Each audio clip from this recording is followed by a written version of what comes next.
Hello AP Calculus BC. This is going to be a video on a continuation of our notes on 6.8. So in our notes packet, we are on page 4.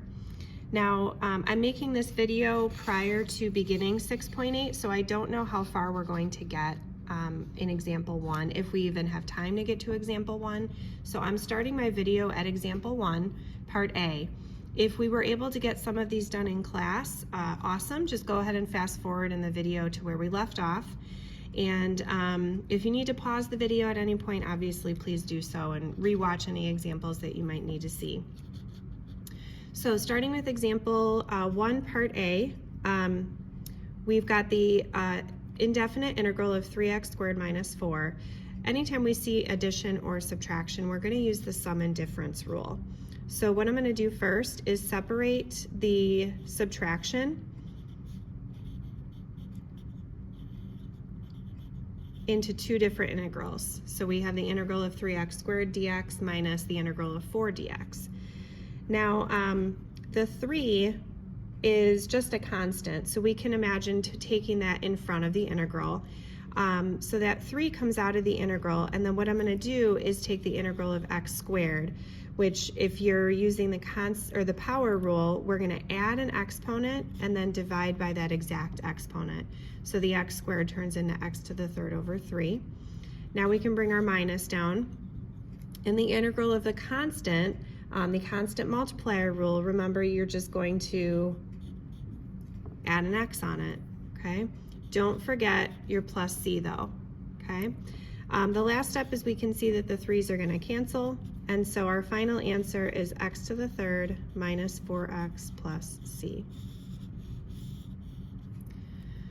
All right, part B is much faster.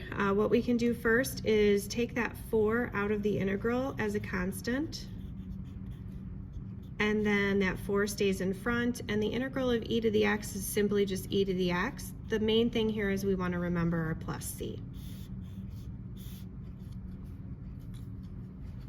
All right, for part C, my suggestion here is to first rewrite the initial function using two fractions.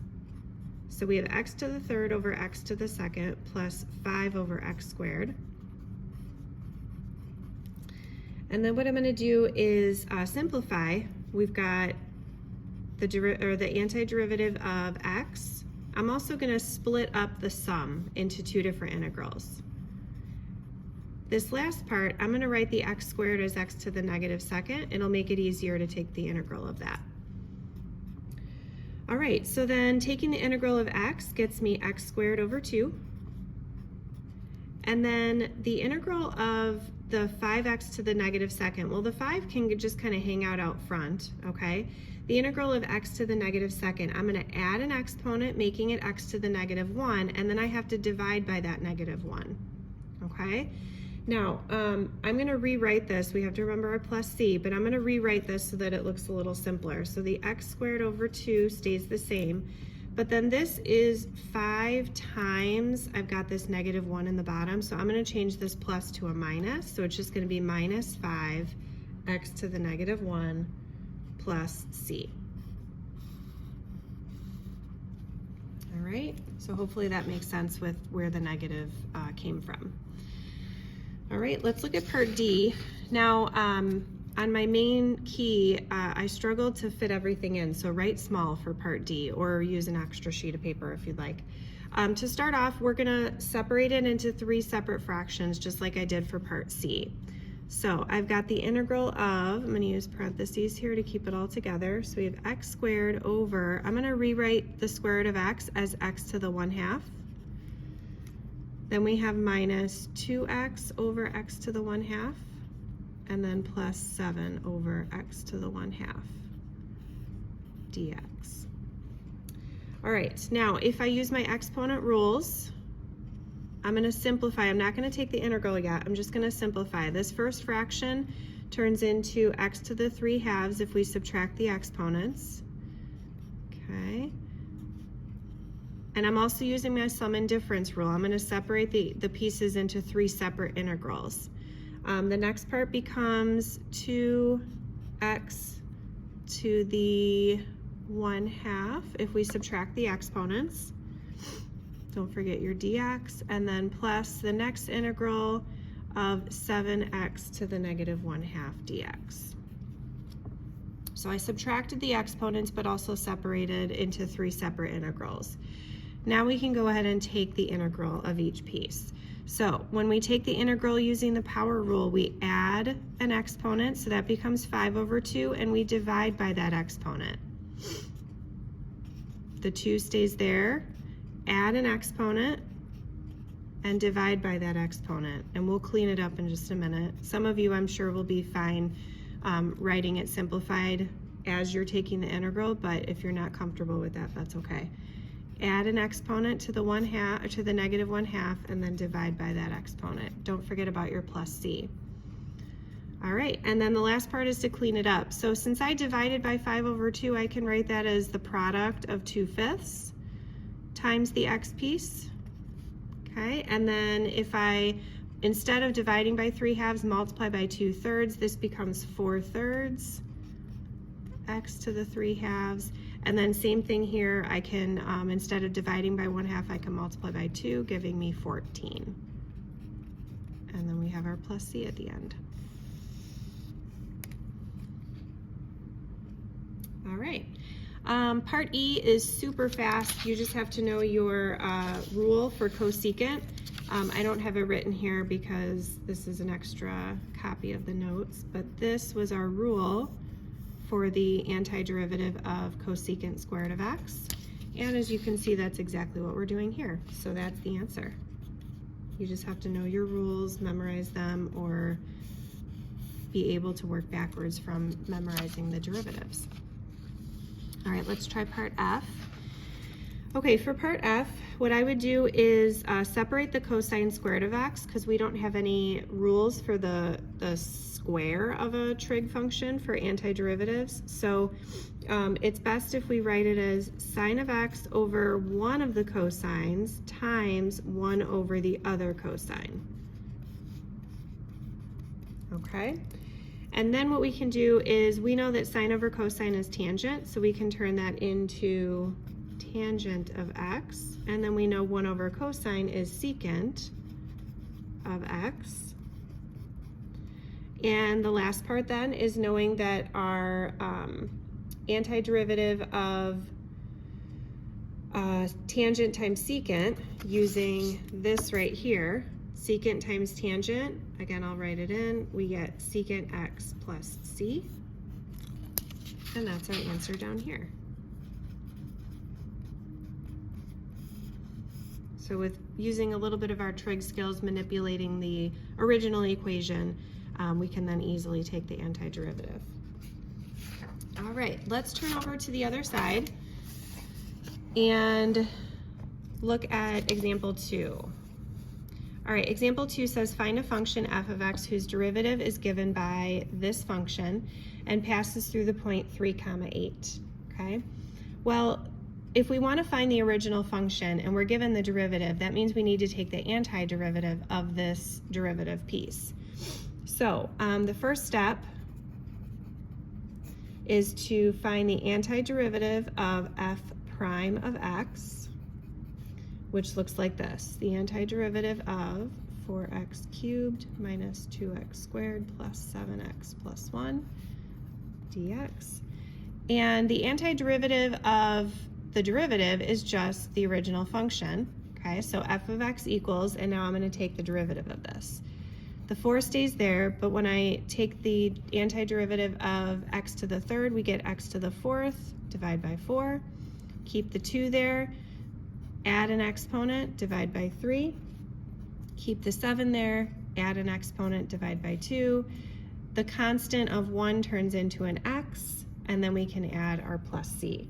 Okay, I'm just going to simplify this a little bit. I don't have a ton of room, but the 4's are going to cancel here, so I have x to the 4th, this is f of x, minus, I'm going to leave that as 2/3, x to the 3rd, plus 7/2, x to the 2nd, plus x plus c. So that's my f of x, but I need the c value. I can't just leave my answer as a random constant of c. So that's where the 3, 8 comes in.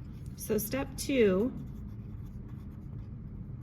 is to use the point 3, 8 to find C. Okay, so we're going to use 3, 8 to find C. So we want to find f of 3 knowing that it's equal to 8, essentially is what we're going to do. Okay, so f of x, or f of 3, equals 8. That's going to replace this part here. That's where the 8's going. And then the 3 is going to replace all my x's.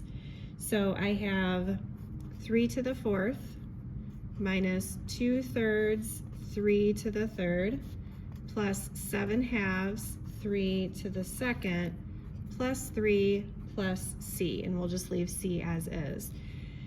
Now we need to simplify this, and to make this video as short as possible, I'm going to just let you do that on your own. That's pretty basic. If you solve for c in this particular equation, you should get c equals negative 89.5. It's okay to use a calculator on that.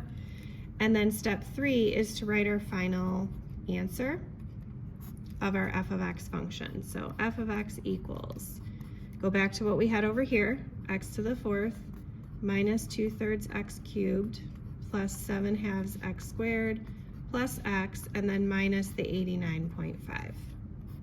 And that's our original f of x function. All right, so what I'd like you guys to do is to try example 3 on your own. Find a function f of x whose derivative is given by 6x squared and is known that f of 1 equals negative 3. That means we know we have a point 1, negative 3. So it's just like the last example. I want you to try it on your own, pause the video, and see if you get it right. All right, the answer to example 3 is right here. You should have gotten f of x equals 2x cubed minus 5. Pause the video if you need to look at my work, but I'm going to go ahead and move on. All right, example 4. It's very similar to the last two that we just did, except that you have to do that whole process twice. Okay? Find a function f of x whose second derivative is given by this function, and it's known that f prime of 0 equals 3 and f of 0 equals negative 2. So my first step, step 1, I'm going to take the antiderivative of f double prime of x, which looks like this. Okay. The antiderivative of f double prime of x is f prime of x, and the antiderivative of cosine is sine.